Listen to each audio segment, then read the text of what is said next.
I'm sorry, that's all I got for it's whatever's on my iPhone is what I got for sound effects.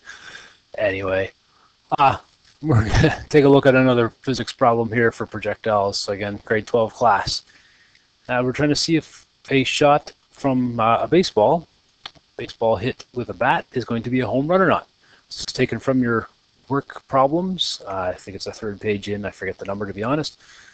At a ballpark, a batter hits a baseball at an angle of 37 degrees to the horizontal with an initial velocity of 58 meters per second.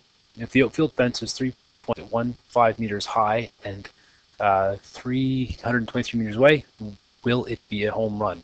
That doesn't give you anything about how high the ball is hit above the ground, so we're just going to assume that that number 3.15 is the height above which the ball was hit, so we don't have to worry about that. So our frame of reference for measuring our y's, our dy's and our dfy's and our d initial y's is going to be where the ball was hit. That makes things a little bit easier. All right. So it's a super awesome drawing here, a two-dimensional view of a ballpark. There's our fence right there. Then just to visualize it easier, we're going to say the ball's hit at the ground. It's going to come up.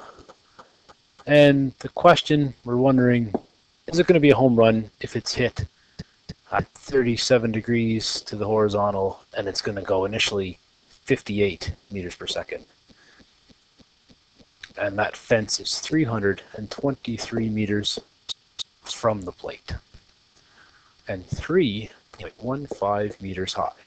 Now that 3.15 we're not going to end up using in any of our math. That's kind of what we're comparing our answer to. The 323, however, is very important. So essentially what we need, it's kind of like an XY problem. If X is 323, what's Y? If I'm over so much in the X, how high am I?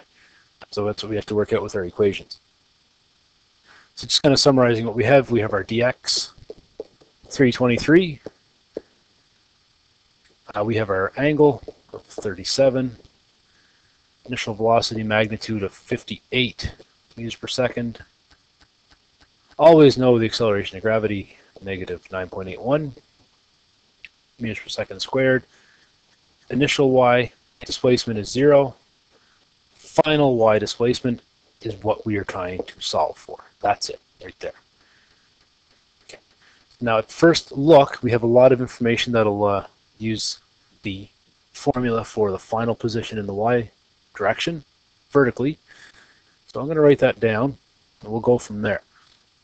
So dfy equals the initial position in the y direction. That's a y. Plus the initial in the y times t plus 1/2 gt squared. Now, looking carefully, we're missing certain pieces of information. We don't know what the time is, and we're trying to solve for the final position in the y direction. So because we don't know the time, we're going to try and find the time first. Well, it's easier than you might think. We have the velocity in the x direction. We can figure it out. We have the displacement in the x direction, so we can figure out the time this ball is in the air. So we have our x component, it's v cosine theta. Remember, that equals the distance we've got in the x over time. Oh, tasted my sandwich. Okay. Let's put our numbers in here. So it's 58 cosine 37 equals 323 over t.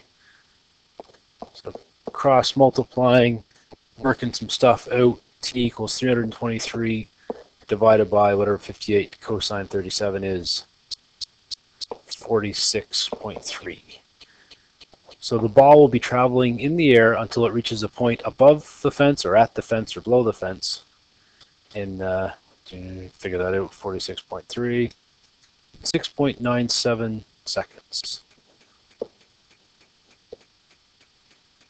Get round a little bit higher. We could round that to 7, that's fine. So essentially what we're trying to figure out is after about 7 seconds, how high is it above the ground? Well, let's do it.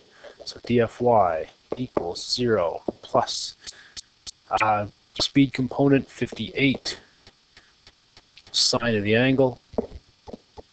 Okay, that's our upward velocity in the y direction, time of 6.97 seconds, minus 4.905 times 6.97 seconds squared. Remember that 4.905 is half of the 9.81 for the formula. So dFy equals, so 58 sine 37 times 6.97, 243.3. Subtract from that, 6.97 squared, 4.905, 238.3. Do the subtraction, 243.3 minus 238.3, oh, 5 meters. So the final position in the y direction, so in other words, how high it is above where it was hit, is 5.0 meters, which is greater than 3.15. So therefore, I never get to write the therefore symbol. Therefore, home run.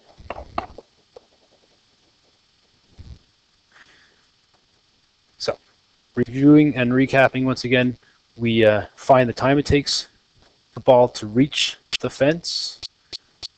Go with and analyzing what's happening in the x direction.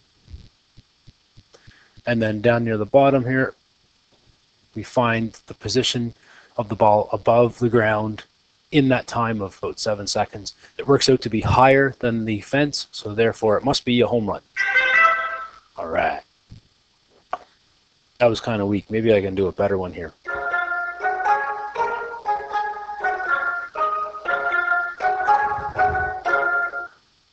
Yeah, that one was better. I like that one.